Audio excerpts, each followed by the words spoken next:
Dr. Shabir, welcome to Let the Quran Speak. Pleasure to be on. Last time we looked at the primacy of the Quran and the way the Quran was viewed by the Prophet Muhammad and the early companions, and how the Quran describes itself as being revealed by God. And now we want to look at the Hadith, Dr. Shabir, to see how it was understood by the Prophet Muhammad and the early companions, and maybe even discussed in the Quran. Yeah, so the Hadith, first of all, let's go with the Quran. The Quran tells us obey God and obey His Prophet. But it doesn't specifically mention the term Hadith as a reference to things that the Prophet Muhammad, peace be upon him, said and did. Mm-hmm. In fact, the word Hadith in the Quran actually refers to the Quran itself. Is this Quran the sort of Hadith that you are going to have doubts about, وَتَجْعَلُونَ رِزْقَكُمْ أَنَّكُمْ تُكَذِّبُونَ, and you're going to make it your livelihood to oppose this. Mm-hmm. So the Quran calls itself a hadith. فَبِأَيِّ حَدِيثٍ بَعْدَهُ يُؤْمِنُونَ. After this hadith, the Quran itself, what other hadith are they going to believe in? So if they're not going to believe in this one, what else are they going to believe? So the Quran calls itself a hadith, but does not refer to the sayings of the Prophet Muhammad, peace be upon him, in general as a hadith. In one instance, it says that the Prophet Muhammad, peace be upon him, vouchsafed some information to one of his wives. That is called a hadith. But the idea of hadith being like an object of collections to make into books that Muslims are going to follow later on, this does not seem to be in the Quran itself. In the 33rd chapter of the Quran, the wives of the Prophet, peace be upon him, are being told to remember or to mention that which is being recited in their homes from among the verses of God, meaning the Quran. So they're reciting the Quran in their homes. That is to be remembered. So while the Quran, on the one hand, is very clear that we must follow our Prophet Muhammad, peace be upon him. He is our life example. He is the one who teaches us the details of the Quran. So the Quran tells us in general to pray, but doesn't give us all of the details. But we putting two and two together, we know that we're going to pray like the Prophet, peace be upon him, prayed. We're going to perform the Hajj and give zakat and fast in the way that the Prophet, peace be upon him, did and instructed. So, and the Quran tells us, right, obey the Prophet, follow the Prophet. That's right. Right? That's right. But not necessarily any particular book that collects his sayings, or even that his sayings are going to be bandied about as formal sayings. We can think of being present there in the lifetime of the Prophet, peace be upon him, when we're hearing him and we're just obeying what he said, because we know he's the Prophet of God. But then, too, people made a distinction. It is mentioned in Hadiths that people made a distinction between what was actually revealed to the Prophet, peace be upon him, as an instruction from God, and that which he was just saying as a matter of his own opinion. So sometimes it is mentioned, for example, in one case, the Prophet, peace be upon him, was recommending to a lady that she stays within her marriage. And the woman asked, is it God who revealed that to you, or is that your own opinion? He said, it's my own opinion. And she said bluntly, in that case, I don't need your opinion. So that shows, and this is only one such narrative that shows that, not too many, by the way, because by the time these narratives were collected, the mood had changed, and people were much more respectful of the Prophet, peace be upon him. We respect people more after they're gone than when they're there present with us. So in his presence, there were occasions when people reacted, showing that they recognize him as a human being who is privy to some revelation from God, especially the Quran, but there could be other ways in which God is guiding him. Yes, we follow him in general, obeying God's instruction to follow and obey the Prophet and imitate him and copy him and so on. But at the same time, there was that recognition that he may have said and done certain things by virtue of the time and place in which he lived, and the very fact that he is a human being. So later on, people, wanted to remember more of what the Prophet, peace be upon him, said. They wanted to codify that information. And so we have eventually the emergence of the massive Hadith collection. So when did that process occur, Dr. Shabir? Do you think in the Prophet's time, people were actually thinking in terms of collecting his sayings? No, because in his time, he was accessible. And in fact, this phenomenon is known in the study of comparative religion more generously. Like more generally, if we think about Jesus on whom be peace and ask, well, why weren't the Gospels written like right there and then? Of course, people didn't have tape recorders. Otherwise, it would be, very simple. With a click of a button, we start and stop when he's done with his sermon, right? But he delivers a long sermon, let's say in the Gospel according to Matthew, or, chapters 5, 6, 7. Or the Gospel according to John. He delivers a long sermon, chapter, 14, 15, 16, 17, right? So who remembers all of these things to write them down? Now, they didn't write them down at the time, but why did they not write them down at the time? Because people did not expect that they're going to have to refer back to this later on. So in the case of the Prophet Muhammad, peace be upon him, one more thing about to finish up the point I was making about Jesus on whom be peace. It is later on when people realize that wait a minute, judgment is not going to happen right away, and we need the instructions. Like, what would Jesus have said? What would Jesus have done? That's when people start compiling the information. But after a couple of decades have passed. Now, in the case of the Prophet Muhammad, peace be upon him, a similar phenomenon occurred in that while he was there and alive, people know if they have a question, they can always ask him. They don't have to remember his sayings. And of course, as human beings, sometimes we say one thing today, we might say another thing tomorrow. Circumstances would change and so on. So he's always there, is accessible, no need to compile his sayings.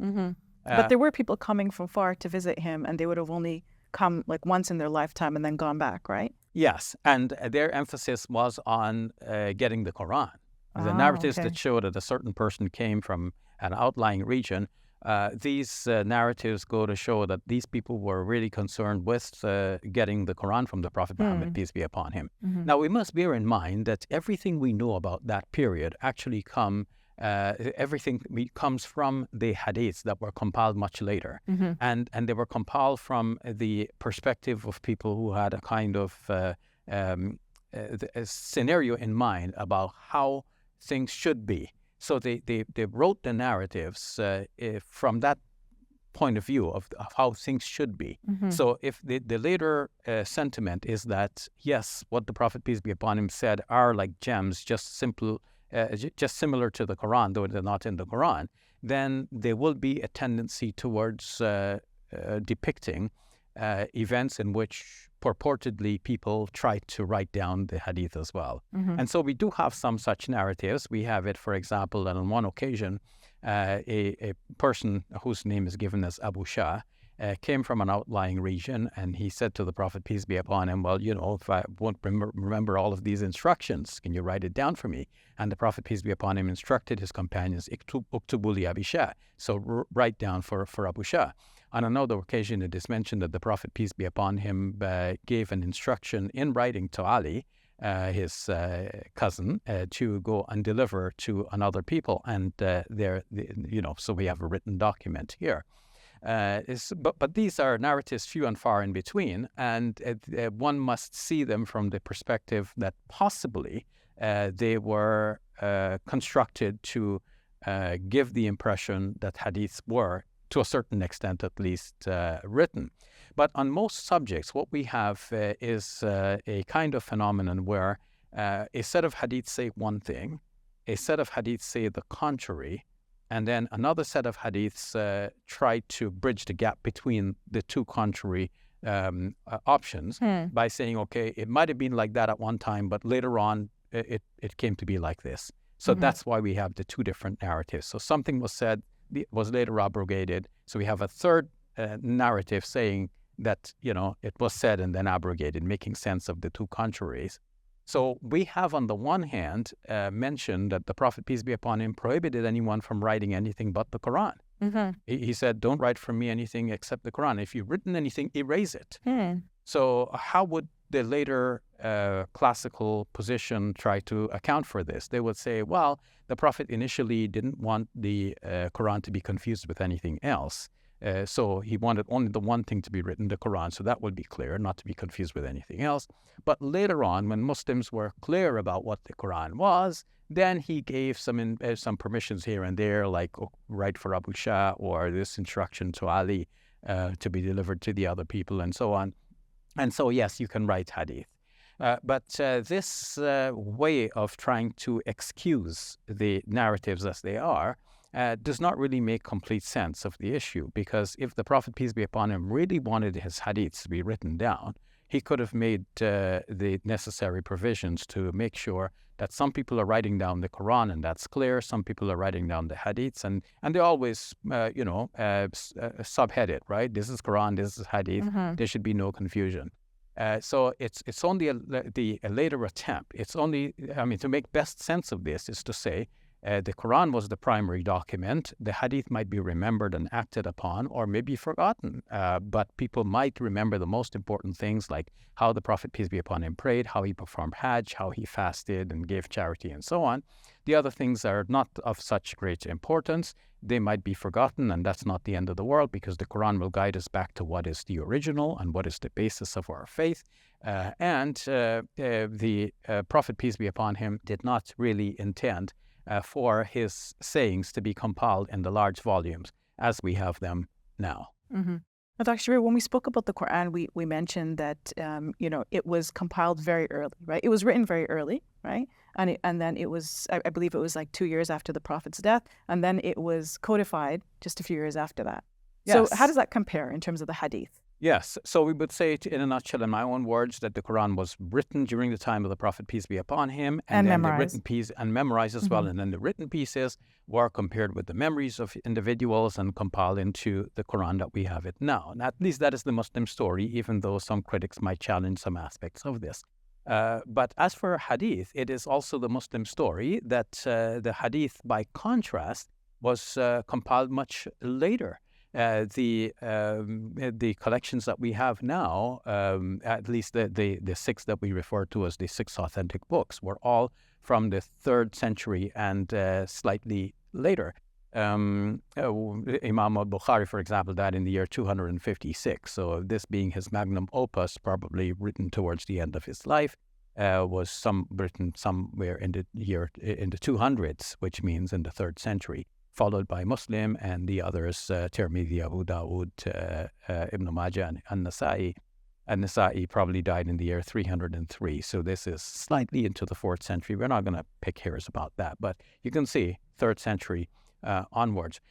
So whereas the Quran, on the one hand, was compiled, according to Muslim stories, within a few years after the death of our Prophet, peace be upon him, the major collections of hadiths that we have now were compiled a few centuries after the death of the Prophet, peace be upon him. But of course, to be fair, we should mention that the Muwatta of Imam Malik was compiled earlier.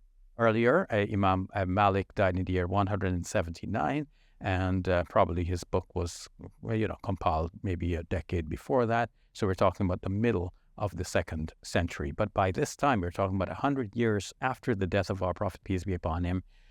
Think about remembering something that somebody said 100 years earlier. Not an easy task. And even if one person relates to another person who relates to another person that they heard the Prophet, peace be upon him, said ABC, it's hardly likely that they got it all exactly right. Maybe they might add a D, or maybe they take away the B. Things change as people narrate from one person to another. We'll leave it at that. Next time we will look at how early legal scholars of Islam looked at the hadith and understood the hadith, Dr. Shabir. Sure. There are people out there who don't interact with Muslims at all in their day-to-day lives. They learn everything they know about Muslims from TV or social media. Our Muslim Media Hub will reach these people and transform their lives. Support us at QuranSpeaks.com.